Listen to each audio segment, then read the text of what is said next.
Two free NBA selections coming your way in just a moment. We're going to break down the games between New Orleans and Indiana and Minnesota and Orlando. First, guys, if you haven't made a contribution yet to the Charity Play of the Week, which won last Thursday for the 21st time in 31 weeks, I gave you a free winner either from myself or from one of the top handicappers here at the site. 21 out of 31 have cashed in this year.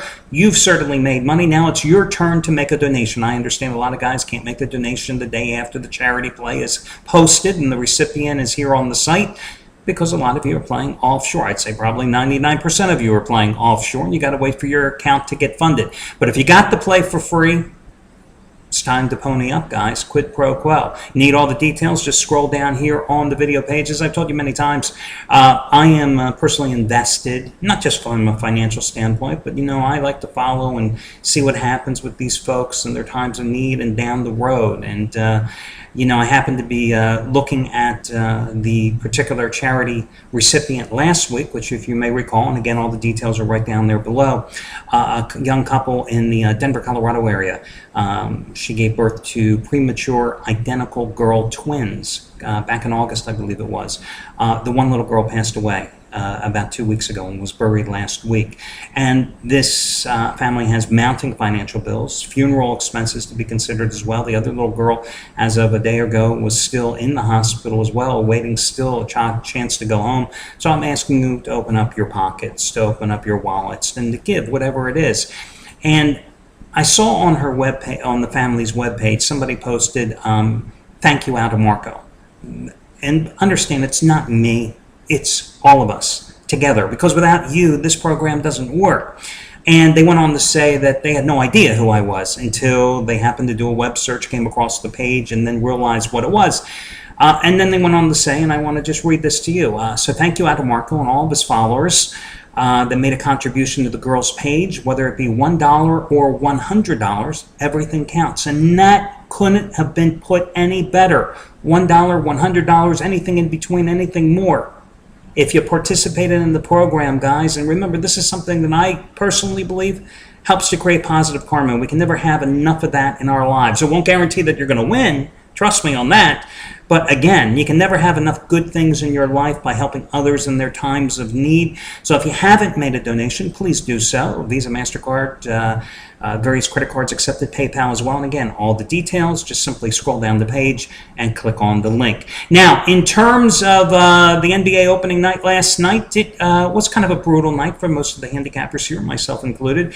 I had my first 15-dime release, and those are big plays for me. As you know, 99% of my plays are rated between 5 and 15 dimes, and I had been 42 and 24. With NBA 15-dime releases, the previous 3 seasons combined. Well, I went with the Clippers last night. Not a good play, huh? If Donald Sterling after the game didn't want to fire Doc Rivers, trade Blake Griffin, and call up Chris Paul and say, "Hey, give me my $120 million back," I would have been shocked. What a pathetic performance. You talk about laying an egg on opening night, being humiliated by a Lakers team that had a bunch of guys that should be in the D-League or maybe on the playgrounds in New York. I don't know where these guys are from, but just a humiliating loss. But you know what? It was one loss. And that's the fact. That's how I got to look at this, man. I'm still 42 and 25 with those plays over the past 3+ years. I think I'll probably win again. Last year I certainly started the season 0-3 in the NBA and losing my first 15-dime play, and then went on to have a hugely profitable season right through the NBA Finals. So I think maybe I'll rebound. But it was a tough night. I lost that play last night. Then I saw later in the night the Jonas Brothers confirming for sure that they're through. It was a heartbreaking thing. The only thing that really saved my night, I happened to turn on ESPN Classic last night, which I never watch because I just don't understand the point of a channel that shows big games from the past. Do you really care? Seriously, let's just get down to this. Do you really care about that Michigan-Ohio State game from 1981? Do you really care about Miami of Florida and Boston College, the Doug Flutie pass, watching the game again? I've never understood the point. I don't understand why anybody would want to watch a game from the past all over again. Is the outcome going to change? But thankfully, they had the Battle of the Network Stars on, something I remember watching as a kid, and the minute I turned it on, it was a 20-something Heather Locklear getting ready to jump into the pool. And my night definitely got better. Yours would too.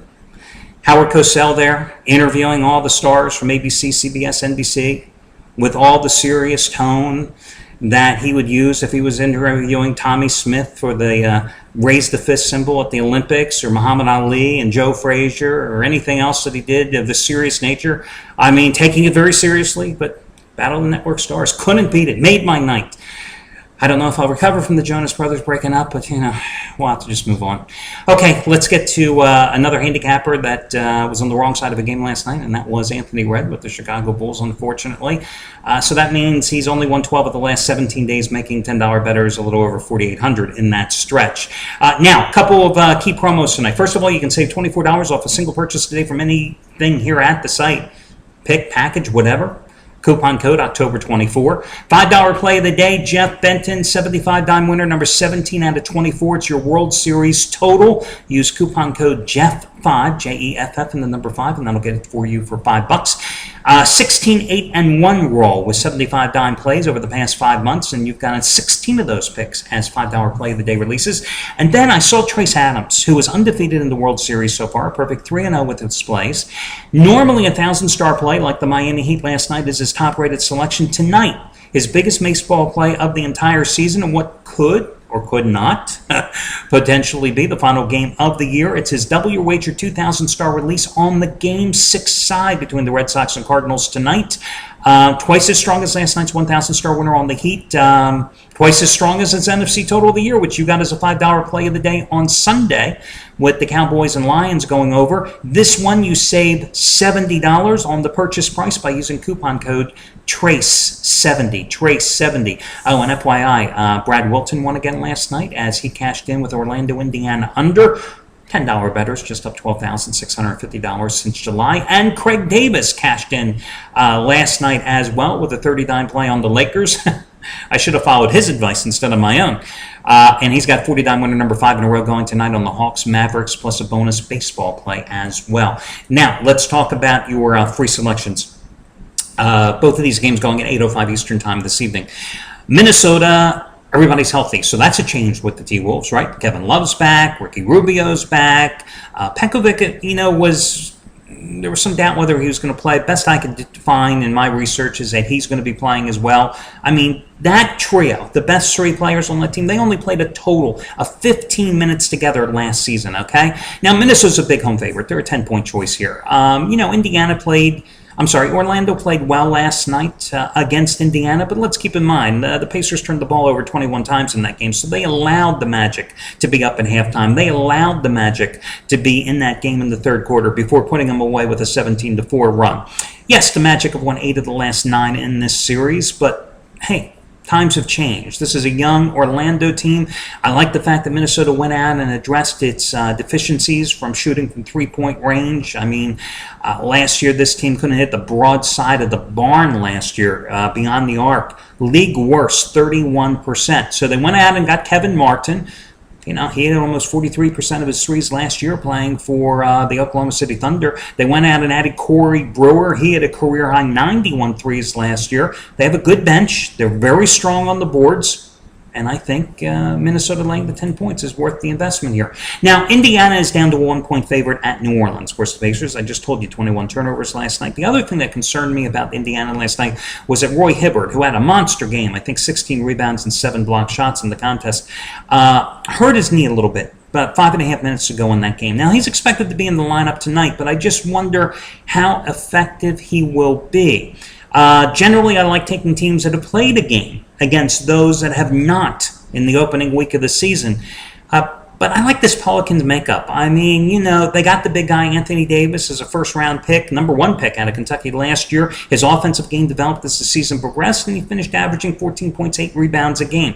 They went out and got Jrue Holiday from the 76ers to be their starting point guard. They got Tyreek Evans, formerly of the Kings. Now, Evans and Eric Gordon were limited in their minutes in terms of preseason play because of injuries, but they're both expected to be in there tonight. They got Ryan Anderson as well. I like the matchups here, and I think the Pelicans Pelicans are going to get the job done here, and I think that's the reason you've seen Indiana drop from 2.5 down to a 1-point favorite. Only thing I don't like about the Pelicans here is they're starting Jason Smith probably at center. That doesn't exactly, strike the fear of God into your heart. But listen, Pelicans 7-1 in the preseason. Only loss came to the Mavericks. I don't know what the hell happened there. But I'll go with New Orleans rather than get into that trap of taking the Pacers, expecting them to play better than they did last night, where they only really played about a quarter or a half of good basketball. So I'll go with the Pelicans as your other free pick. That'll do it, guys. Best of luck to you all, and I'll catch you again on Thursday.